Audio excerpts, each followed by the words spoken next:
All right, so hello everyone, and thank you so much for joining us here today. I'd like to begin by acknowledging that Griffin Art Projects is situated on the traditional, ancestral, and unceded territories of the Tsleil-Waututh, Squamish, and Stolo nations, and we are honored and grateful to undertake our work here. My name is Jazz Keeler, and I'm the Contract Virtual Programs Coordinator with Griffin Art Projects. And we are really excited to be hosting this virtual event today with Linda Zhang. So today's program is scheduled in conjunction with Griffin Art Project's current exhibition, Who's Chinatown? Examining Chinatown Gazes in Art, Archives, and Collections, guest curated by Karen Tam, and is on view at Griffin Art Projects now until May 2nd. So we've extended it by a day during our last weekend. We would like to thank the Richmond Art Gallery in assisting Griffin Art Projects greatly with the Who's Chinatown exhibition, as well as the North Vancouver Rec and Culture and the Canada Council for the Arts. So I just have a few quick housekeeping notes before we get started. First, I just wanted to mention that we are in webinar mode, which just means that we can't see or hear you today, even though you can see and hear us. But definitely feel free to get in touch with us with any questions in the chat option at the bottom of your screen. And also, if you have any questions for Linda, there's going to be a Q&A session at the end of the talk. And you'll notice there's actually a separate Q&A dialog box at the bottom of your screen and to the left of the chat. So if you have any questions that pop into your head anytime throughout the presentation, feel free to go ahead and write them in the Q&A dialog box, and we'll get to those at the end of the talk. And there's also the option to ask your question out loud. So if that's something you're interested in, it's always so nice to hear your voice. And just feel free to write into the Q&A dialog box that you'd like to be unmuted, and I'll go ahead and do that when the time comes for the Q&A. I also wanted to mention that we have Zoom's live transcription function enabled today, which we're really thrilled to be able to offer. So if you would like to see captions displayed for today's presentation, you can enable them by selecting the CC Live Transcription button at the bottom of your screen. I did want to mention that it's not perfectly accurate, and it can be tricky for names especially, but we do hope that it will be helpful in capturing most of what we're saying. So I am really thrilled to introduce Linda Zhang today. So a huge thank you to Linda for joining us here today, for sharing more information about your amazing project. So Linda Zhang is an artist, a licensed architect, a certified advanced operations drone pilot, and an educator. She is assistant professor at Ryerson SID and a principal at Studio Pararum. And her work re-examines the spatial practice of marginalized narratives within cultural heritage through matter, material processes, and memory technologies. Her work has been exhibited internationally in Canada, the United States, Europe, and Asia, in venues such as MIT Media Lab, Milan Architecture Design Expo, Harvard University, Erie Canal Museum, Berlin Center of Art, and Urbanistics and Tokyo Gallery A4.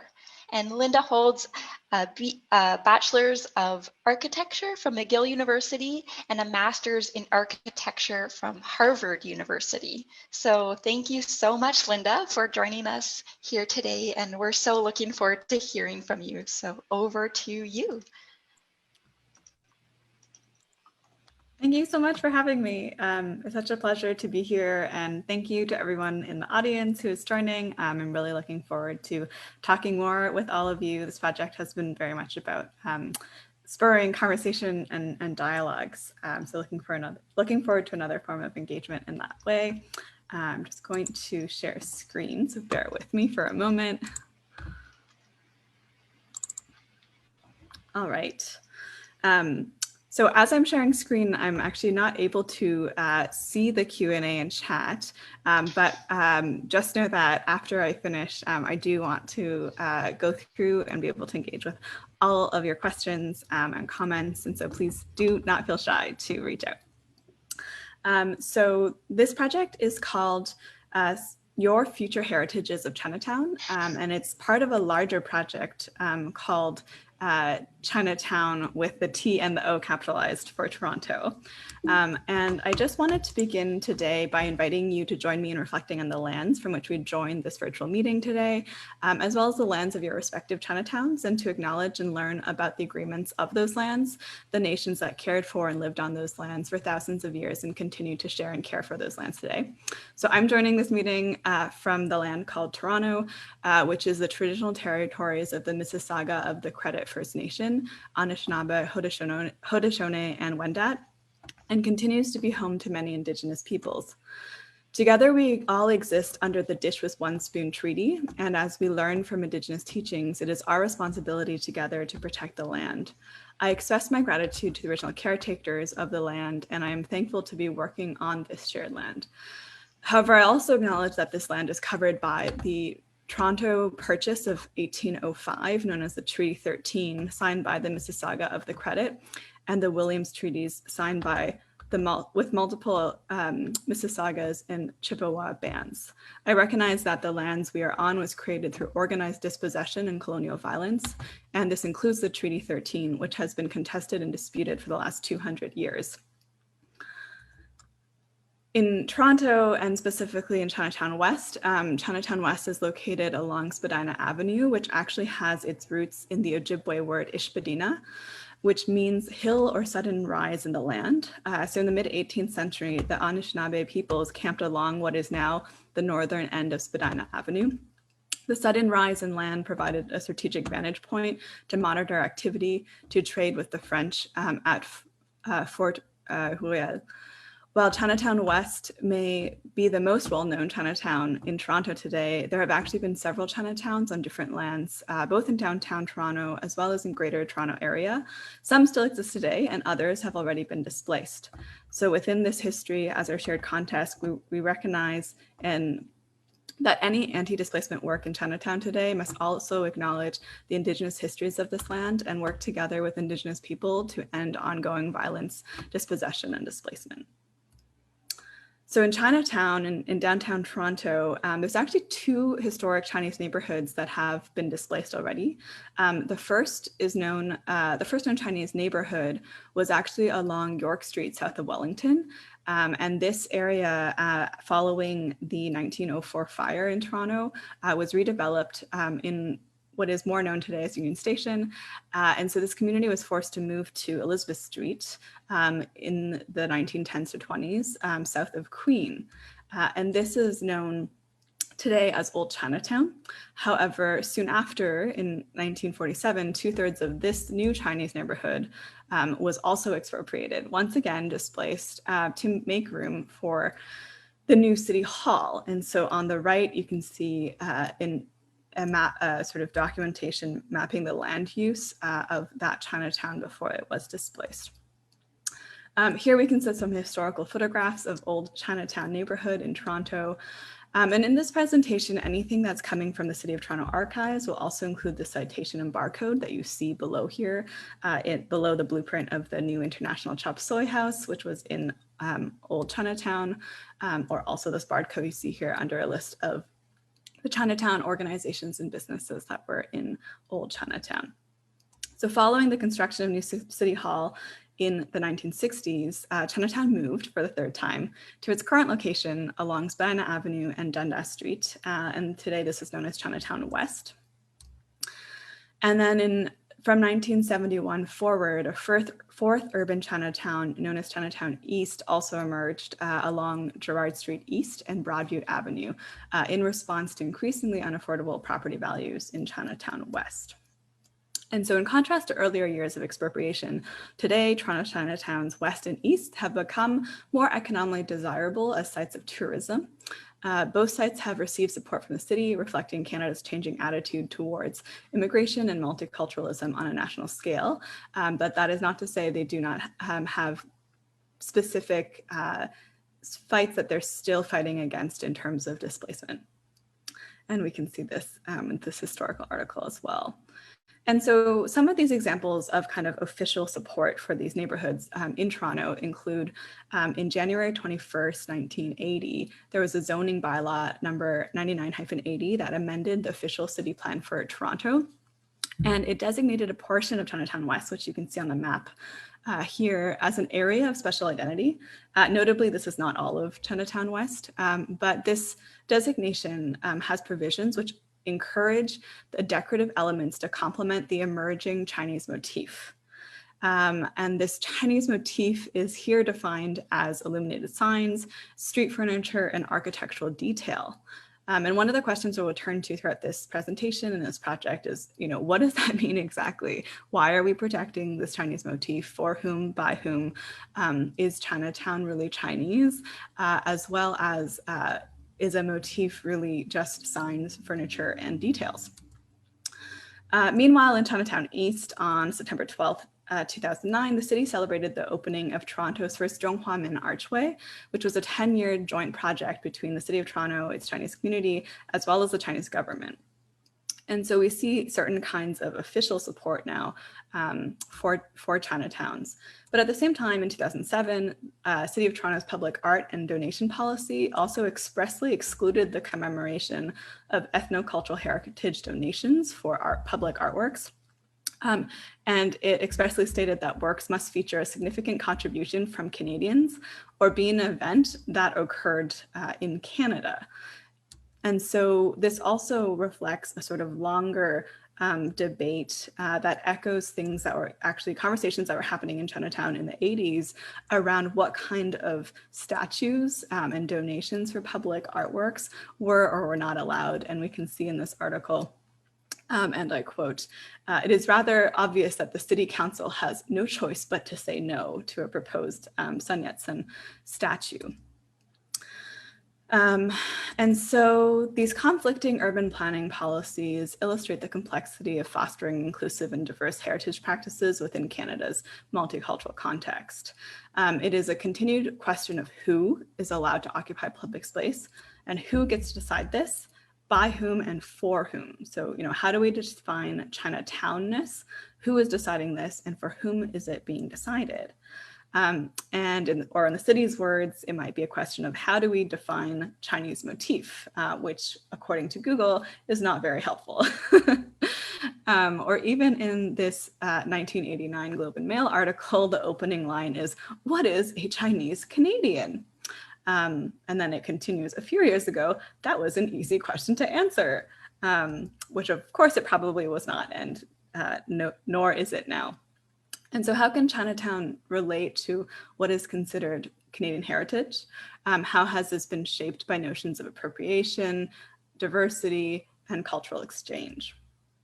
And so historically, Chinatowns are one of the few globally accepted and acceptable public and overt displays of ethnocultural heritage. However, this has never been possible without a fight. And the displacement and expropriation of Chinatown is always and continues to be a threat, or what the city might also say, that the expropriation of Chinatown is a feasibility.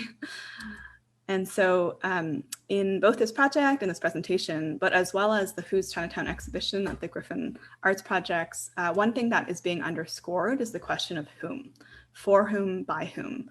And this context is really important in understanding both this work, but also this important site in our city today.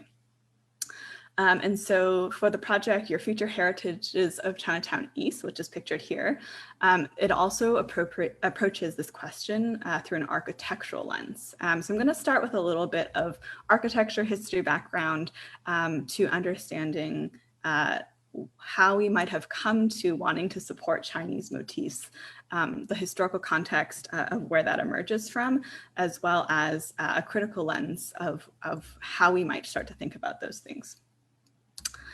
So oftentimes we think of San Francisco's Chinatown.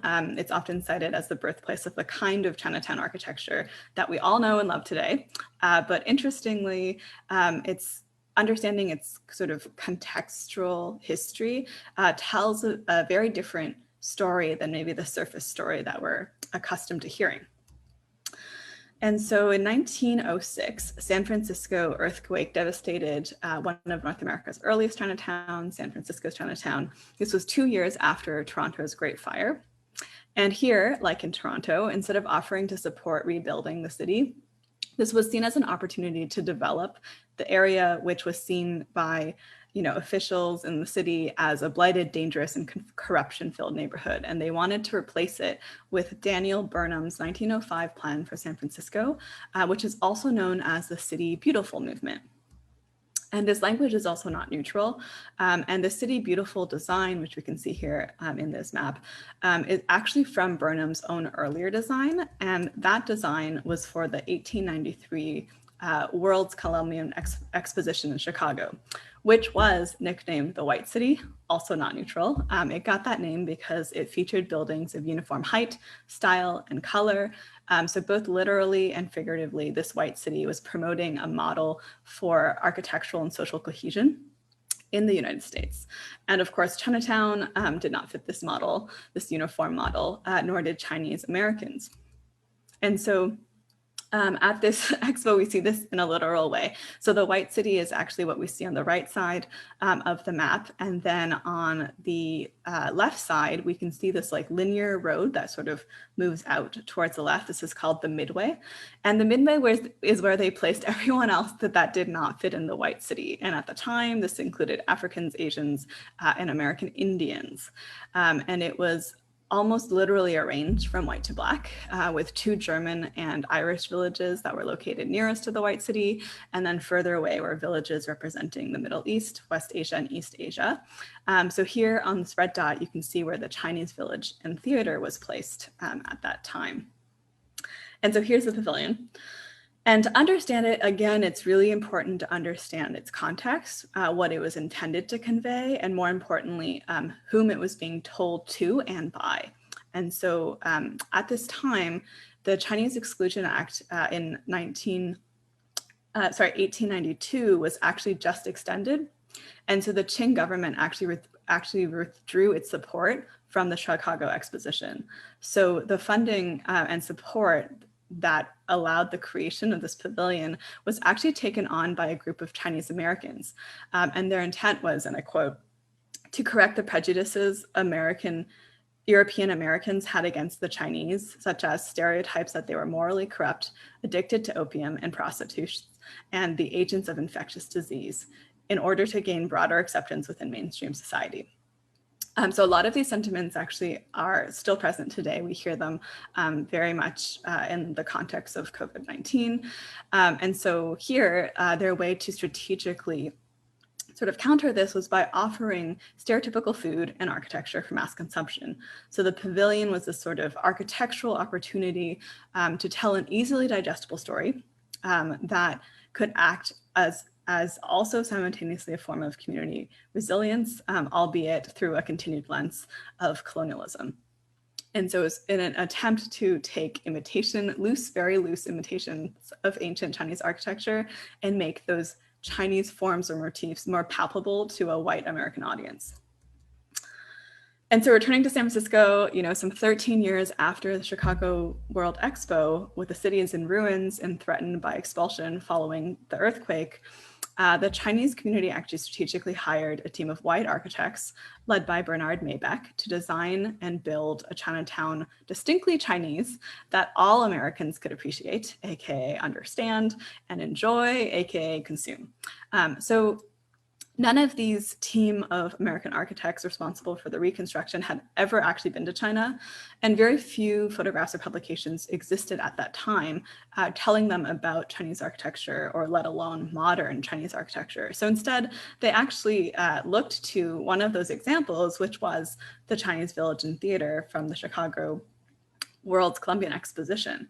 And so and just a reminder again that that same fair, the master plan for that fair, was designed by Burnham, who is the same architect who is designing the City Beautiful movement that wanted to replace San Francisco's Chinatown.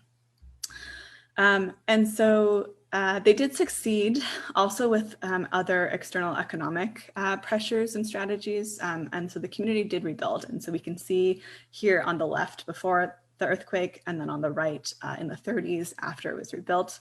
And so we can see these sort of mistranslated Chinese architectural elements and motifs, which form the basis of almost all Chinatowns that we know and love today. And these mistranslations are still in wide circulation. But however, over the years, they've also taken on new meanings and values. And so learning from these tensions, from urban architecture to interior architecture, this project is hoping to more critically engage with these kinds of interpretations or misinterpretations, sometimes protective misinterpretations, but also to try to safeguard the future heritage of Toronto's Chinatowns.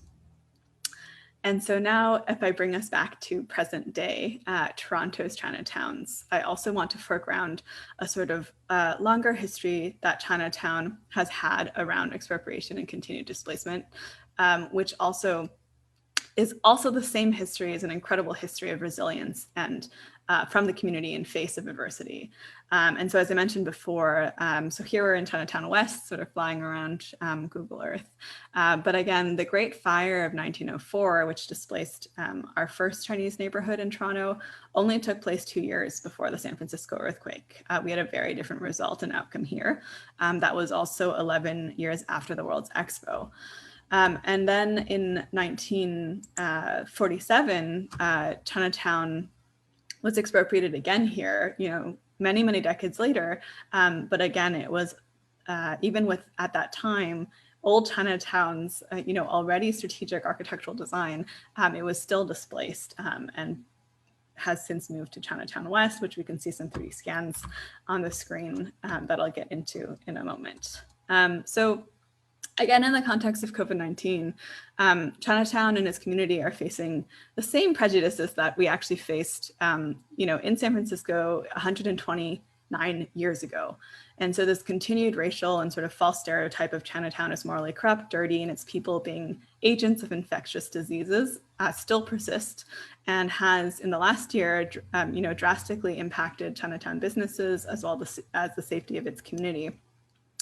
And this was also the case during 2003, during the SARS epidemic in Toronto, which was one of the few North American cities to be a site of SARS outbreak. And so we see actually this continues to be the case time and time again.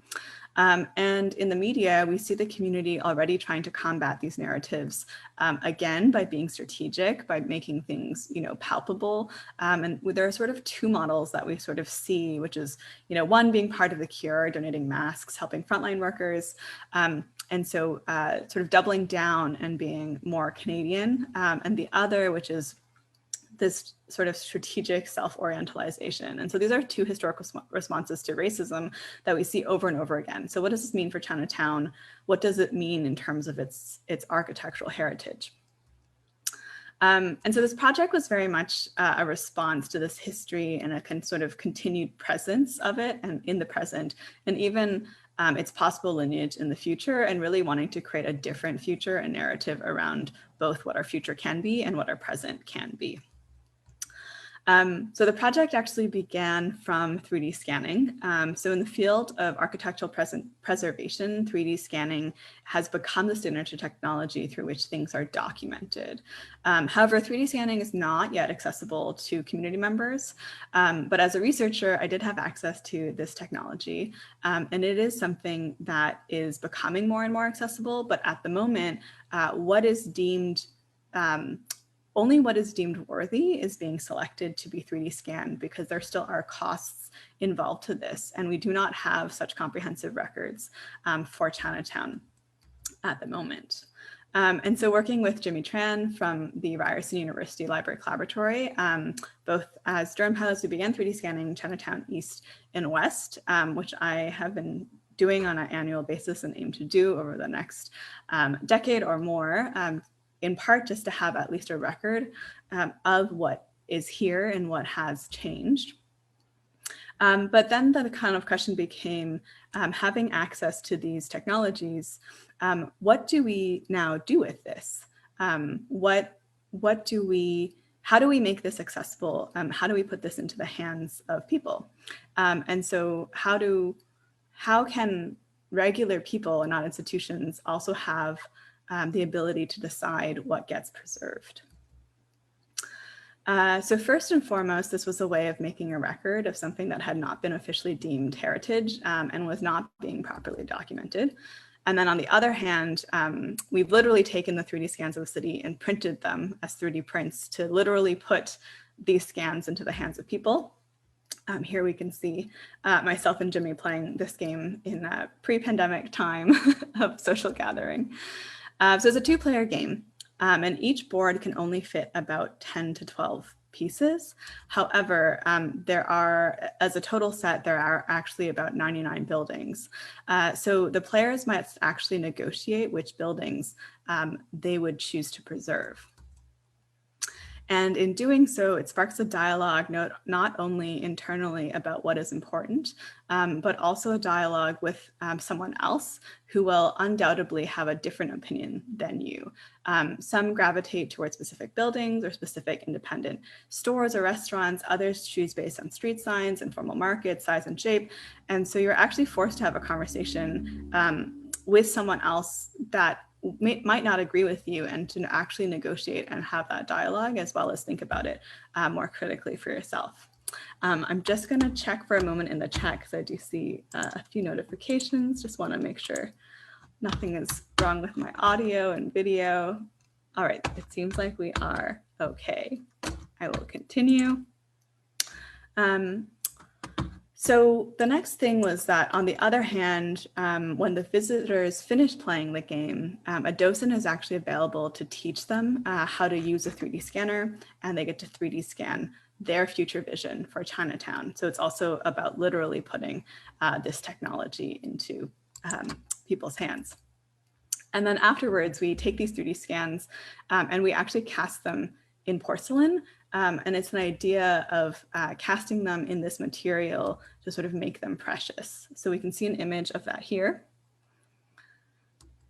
And then these porcelain casts are added to this gate scaffold. So I'm going to talk a little bit about why and what that symbolizes. And so here, the scaffold is actually made from a 3D scan of Chinatown East Gate, which we can see here. And that scan represents perhaps a more monolithic or easily digestible, but sometimes tokenizing representation of Chinatown. It is then overtaken with the games that people play. And so here we can see that scaffold sort of empty on its own. And then as this game is continued to be played, all of the played visions for the future are sort of placed along it, and the aim is to eventually overtake the whole scaffold with everyone's visions. So there is an idea here of a certain kind of co-constitution as a framework for creating and preserving spaces, as a way of encompassing a multiplicity of perspectives, identities, and subjectivities of Chinatown's inhabitants. And so, as opposed to, I think what often happens in architectural preservation is the selection of one history over another history, and the constant replacement of what history is being represented, basically based on who holds the ability to decide at that time. And what I'm looking to do with this project is also to create more dialogue, to place things in dialogue with one another, with each other, as a way of building a form of sort of architectural preservation or representation that is capable of holding these complexities. And so it is important that we actually also do recognize these maybe more bottom-up heritage ideals in relationship to something like this gate structure that is officially supportive and is maybe more top-down in some ways, and to understand them as two sides of the same coin, and to have a conversation across them. And then lastly, I also just wanted to do a little plug for, this is actually, this project began as part of my Museum Intersections Festival in 2020, and which has been postponed until May of 2021. And this is actually just one piece. There are 6 other exhibits as part of a larger Chinatown project, and all of that will also be coming up soon at the end of May. There will be a virtual version of this exhibit, and social distancing permitting, we may also be able to have a physical exhibition also in Toronto. So I also welcome all of you to join in that as well, coming up shortly. And just on a very last note, I would also very much like to thank the entire project team. There are a lot of different people involved in this. So Amy, Georgia, Reese, Jimmy, also many thanks to the Griffin Arts Project installation team, Karen, Mark, and Sarah Jean. as well as also the countless people who have played this game so far and continue to contribute to this project. All right. Amazing. Thank you so much, Linda. What a beautiful project. And yeah, thank you so much for sharing a bit of the research and the background behind it. It's just such a thrill to hear from you today. So we do have time for questions, and I'll just jump on here. It's Jazz here with my voice just to moderate the questions. So I'll ask any out loud to Linda if I see them in the Q&A. But once again, it's always nice to hear from you as well. So if you'd like to be unmuted, just indicate in the Q&A, and I am happy to go ahead and give you the opportunity to ask your questions out loud. But we do have a first question waiting here. So I'll just go ahead and ask this one out loud to you, Linda. Mm-hmm. So this question reads, was it a technological limitation for the resolution of these scans and prints, or was it intentional to leave the building's resolution a little blurry or pixelated? If so, why? That's a great question. I think that's something that I often play with in terms of being interested in these different recording, or I call them memory or indexical technologies. So whenever we record anything, some part of it is always mistranslated, or some part of it will always be lost. That's true in every format of recording, and very true currently in 3D scanning, which has a huge range of like low to hi-fi, depending on how much money you have available and how expensive your technology is at the moment. And so one of the things that I like about that is there are things inherent to our technology that we sort of often take for granted as neutral, but are maybe not necessarily neutral, that also inform how we remember things. So one example is in 3D scanning. If any of you have tried to 3D scan anything that's moving, you will know that it does not work very well, and it will sort of try to edit those out. 3D scanning is made to try to only take stable, sort of fixed objects. And so in all of these drone 3D scanning using photogrammetry for Chinatowns, all of people, pigeons, anything moving, all of these things are automatically deleted by the process. I've also tried to 3D scan people while they're dancing, which has hilarious outcomes. So technology is actually built with an intent to do something. And there are people who are in the position of power to decide what those technologies can do. And on the other hand, we often just think of those things as neutral, and they're not. And so when we think about what has been recorded so far, like in the city, in some of the slides, we saw some images from the City of Toronto archives.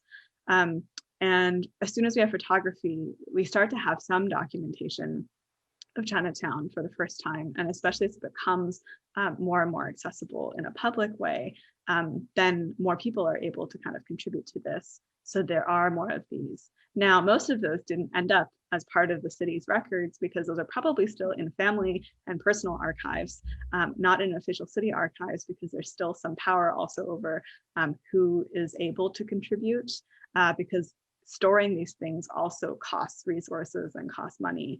But much earlier on, like the first Chinese neighborhood in Toronto, we don't really have photographs, but we see some from San Francisco at that time. And so today, now that 3D scanning is also becoming more and more accessible, soon I think on our smartphones, almost everyone, at least those who have access to a smartphone, which is still a very small demographic of people, will be able to 3D scan things that they want. But then how is that shared? How does that become stored?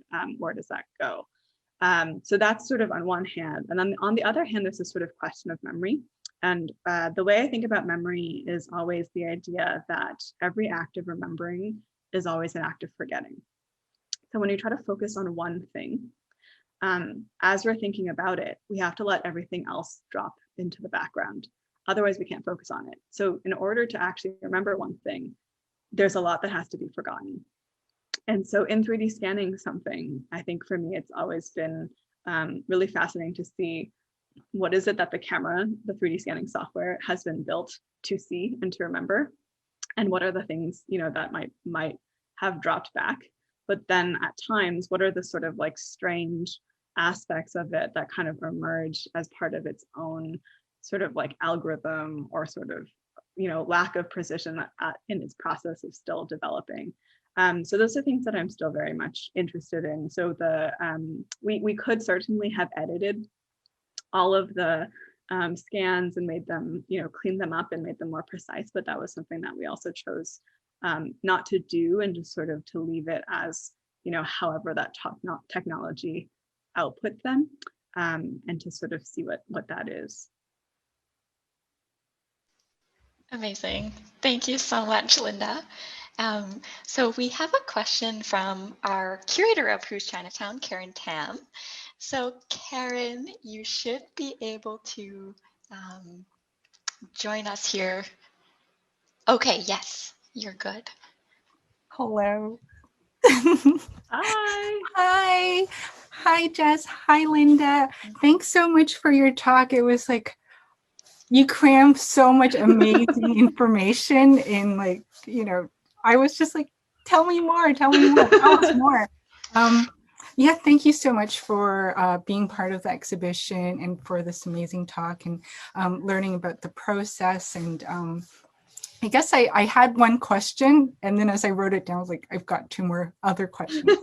Maybe I'll just stick with one.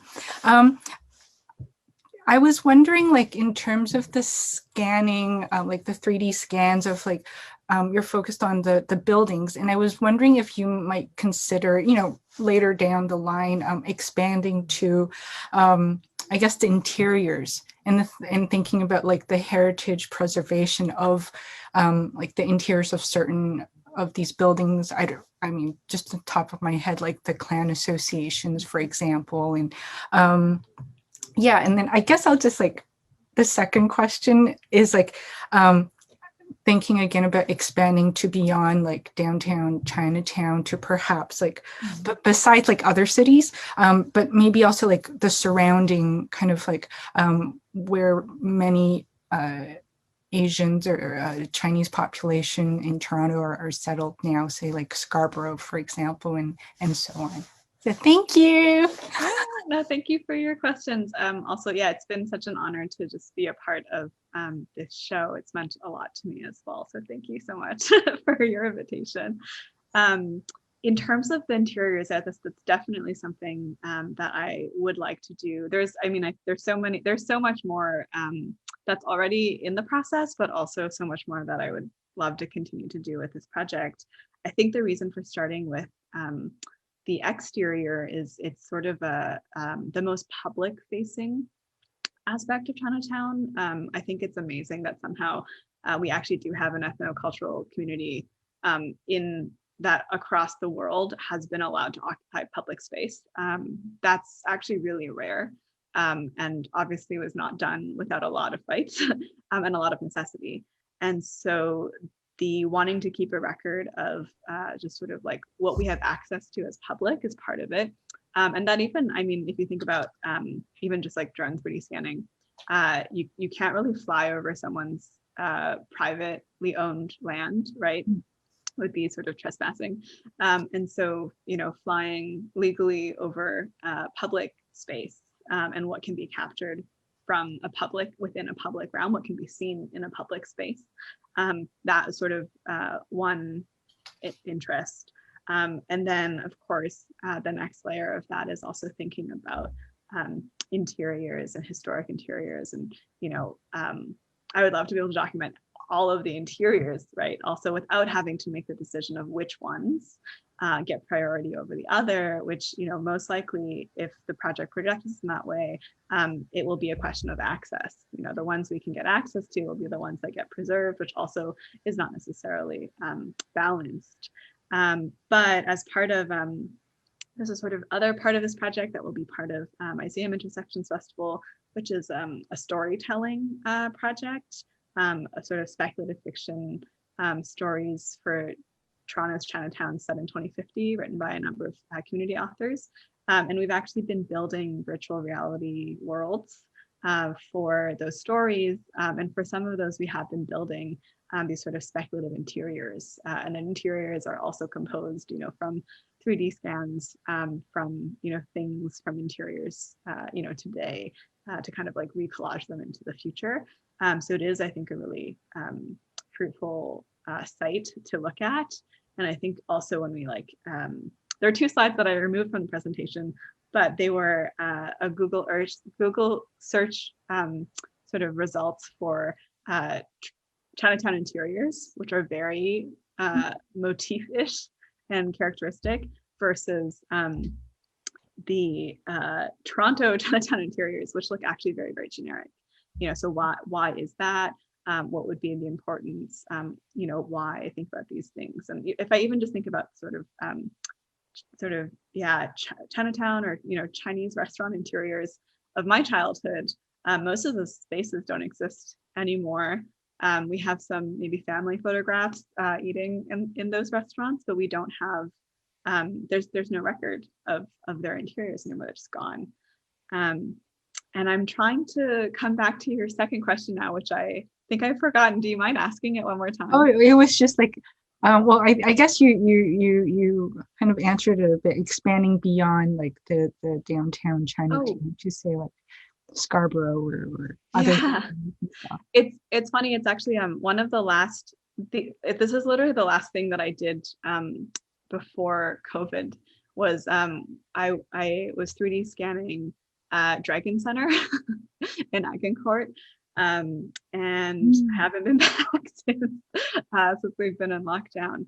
But I think if there were infinite time, which is probably, the next however many years of my research career, I think I would be very interested in expanding, to also these other neighborhoods in Toronto, but also beyond Toronto, across Canada, across North America, in South America, Central America, in Europe. And I think there's the stories of all the Chinatowns are so unique, and yet also share so many timelines and share so many similarities.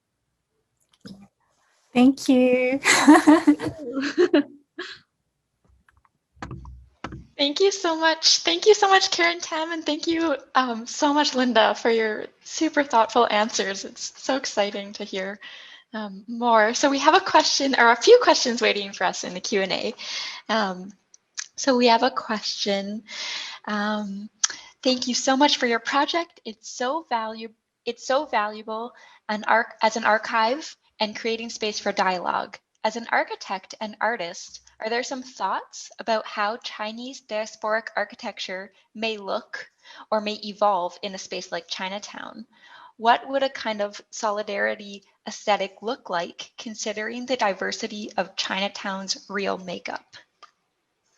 Yeah, that's a great question. So I think in terms of thinking through a kind of future framework, I think with a lot of minoritized scholars in kind of cultural theory and philosophy, especially around philosophies of memory, where what is being now critiqued and rewritten by a lot of really brilliant thinkers and writers and philosophers is a kind of new way of understanding subject formation.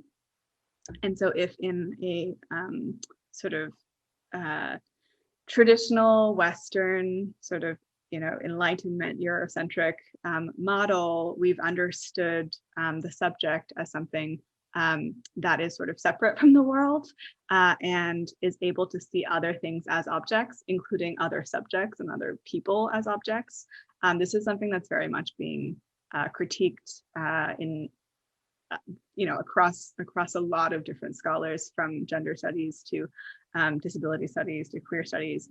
And one of the things that is present across all of these critiques is a new idea around relationality and how we understand ourselves to be formed in relationship to each other, and that you can't really separate those things. So one thing that kind of is present in a lot of these alternative frameworks that I'm trying to explore is both this idea of, co-constitution, but also an idea of an affective economy, where there are certain normative flows that structure our reality, that are all interconnected, and produce a kind of network of effects that we are embedded in. And so the desire for placing things in dialogue with each other, to acknowledge that things are two sides of the same coin, to acknowledge that there are difference and to start from difference in a way that is not trying to unify it, I think is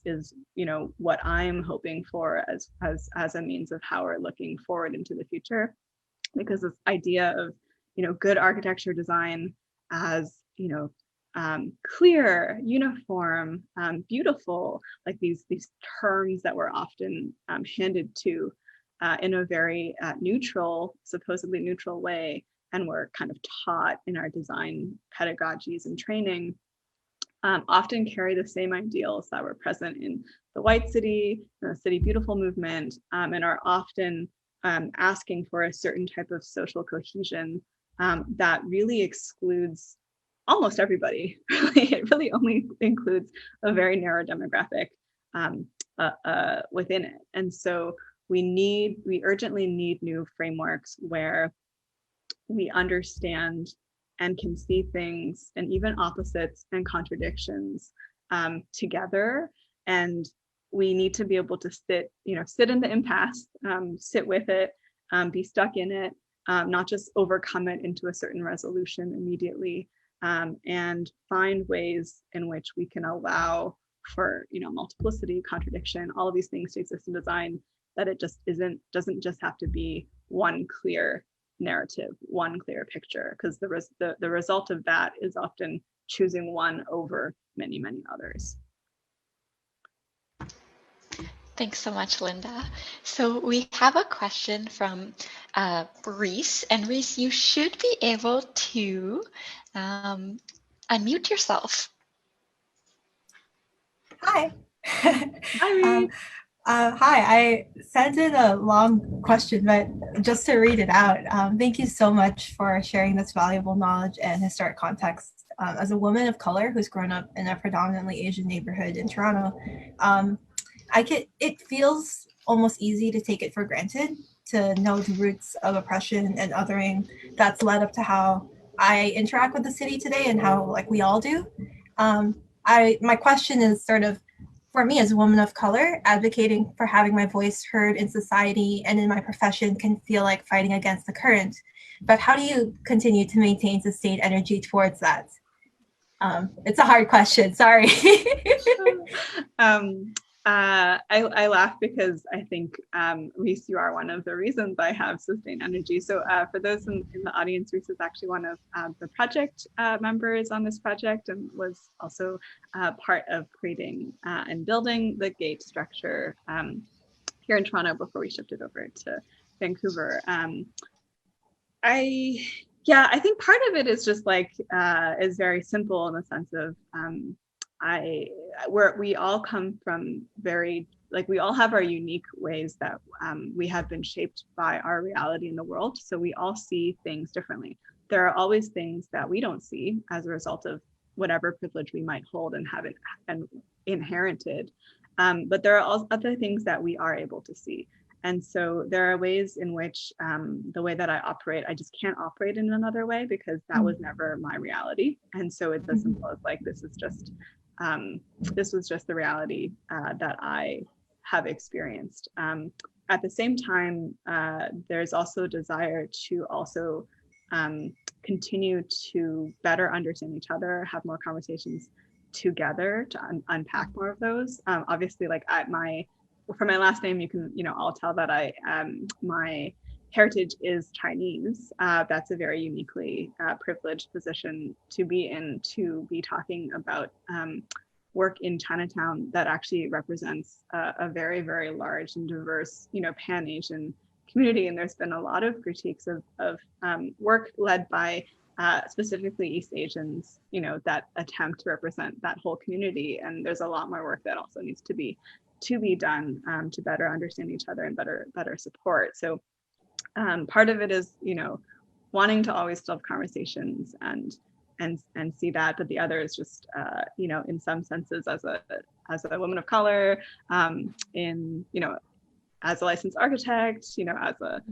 academic. Obviously, those are fields in which there are not many of us.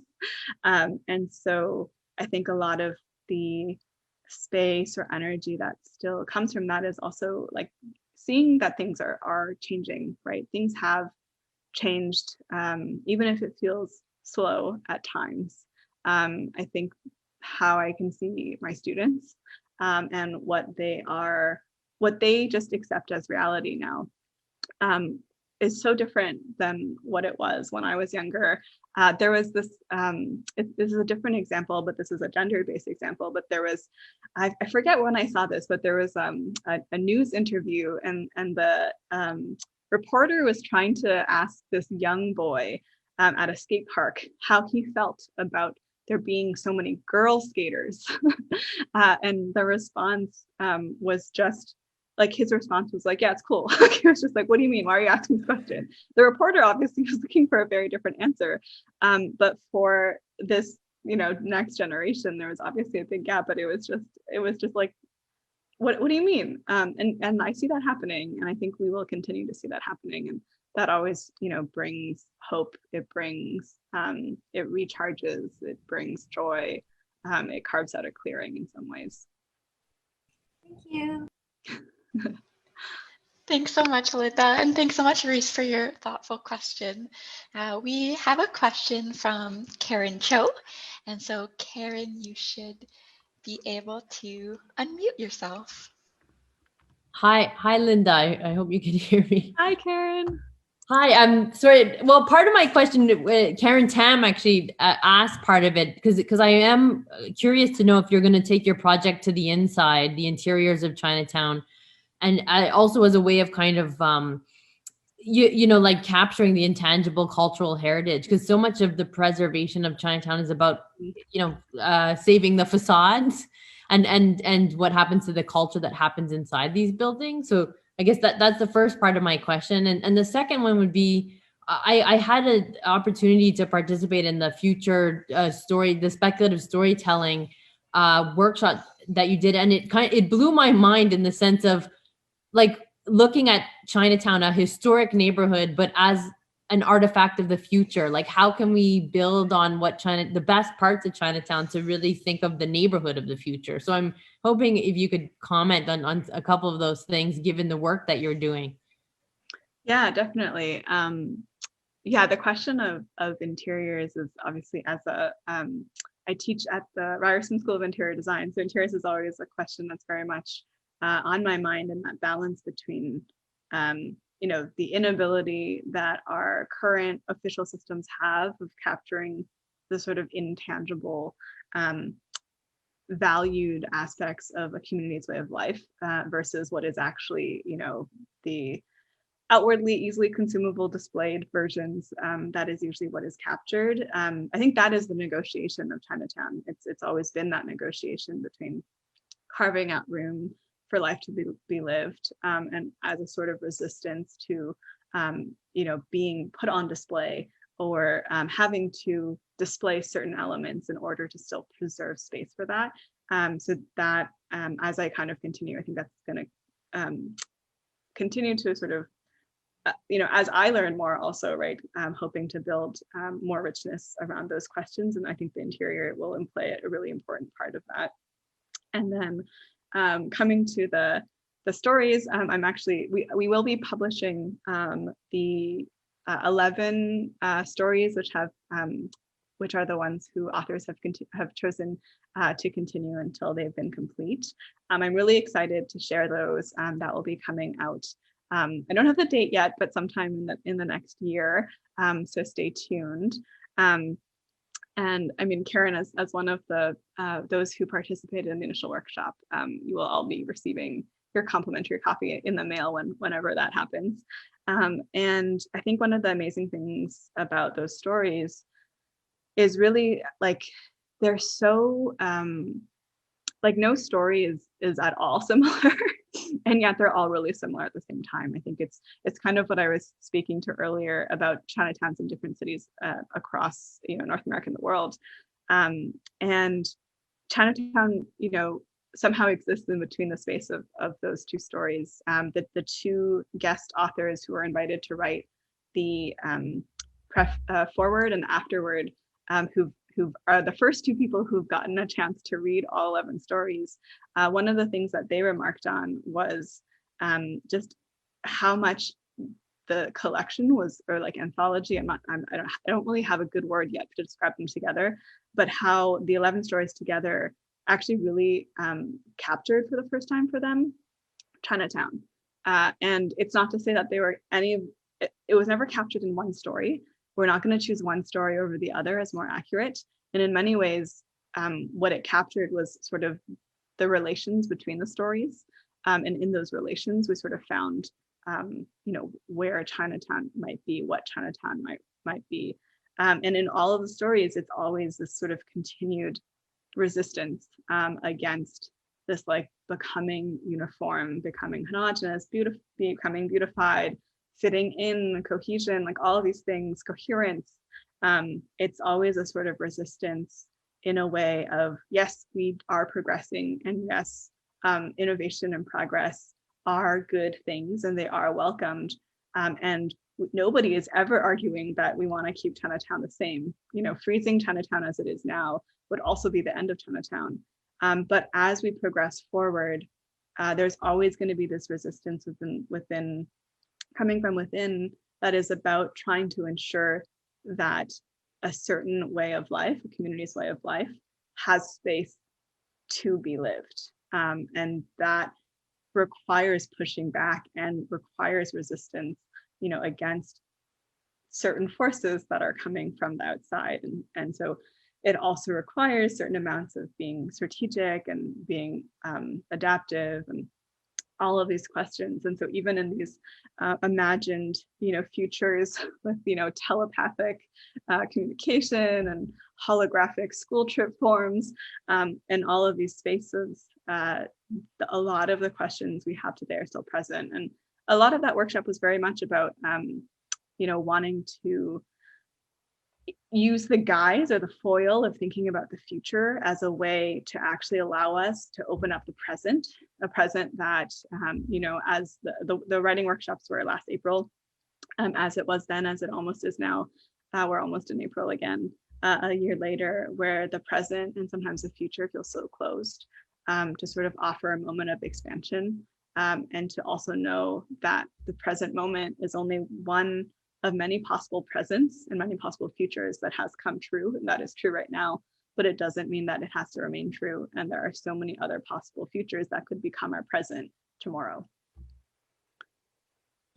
Thank you so much. That I love what you said about the end, the idea of opening up the present by thinking of Chinatown in a future aspect, because so much of the conversation around Chinatown is always how it's dying or on death's doorstep, about to be erased. Yeah. And these thoughts of the community really building a new blueprint for the future of Chinatown, where there's space for these things to exist, but also to move forward. So it's very inspiring. Thank you. Yeah, I also love what you said about how Chinatown's sort of like always on the verge of like no longer persisting, but here we are, it's still here. Mm-hmm. And that was still the case 130 years ago. And it still persists, and I think it will continue to. But it exists always on that verge somehow. Thank you. Thanks so much, Linda. And thanks so much, Karen, for your question. We have a question from Fang Min, so you should be able to unmute yourself. Hi, Linda. Can you hear me well? Yeah, I can hear you. How are you? Pretty good. Pretty good. Long time no see. Thank you so much for your great presentation. I really enjoy it. And I'm just curious, because I think your project is a great example about learning from history and inform the community to design for the future. So I'm just wondering, because you have used, let's say, a lot of content from CD Archive, Toronto City Archive, and also you work with our own library, Ryerson Library, particularly Collaboratory, and particularly our research technology officer, Jim Tran, on the technology side. So I'm just wondering your perspective about all the like a memory institution, like libraries, galleries, museums, archives. What's their role in terms of in preserving history, particularly, I guess, going forward? Because I'm just wondering that because you have used a very different type of all kinds of different methodology for your project, right? So I think I wonder how the memory institution can be involving in terms of supporting artists, researchers like you, and also not only just about, I guess, the keeping history, but also how that those memory institutions can be involved with the design for the future. Yeah, great question. Also, for those in the audience, Feng leads the Ryerson Library Collaboratory that has been a great supporter of this project and the larger Chinatown research program that I've been working on. And so it's also interesting in the context of being supported through the Ryerson Library. And I think one of the questions, well, it kind of comes back to that analogy I made to memory, where to remember something is always to forget something else. And so as things are put into institutions, there are always going to be things that aren't put in because it's completely impossible that we would ever be able to preserve every single thing that's out there immediately right now. And there's always going to be, as a result of resources, a decision around what's being included and what can be included. And often what is contained, say, in the City of Toronto archives would also relate to who can pay for keeping and maintaining those records. I think something that's really interesting is that I'm forgetting the exact title of it, but at the Toronto Reference Library, there is a new, I think they have not yet launched, but it is accessible by request, but they're soon going to open a Chinese Canadian archive.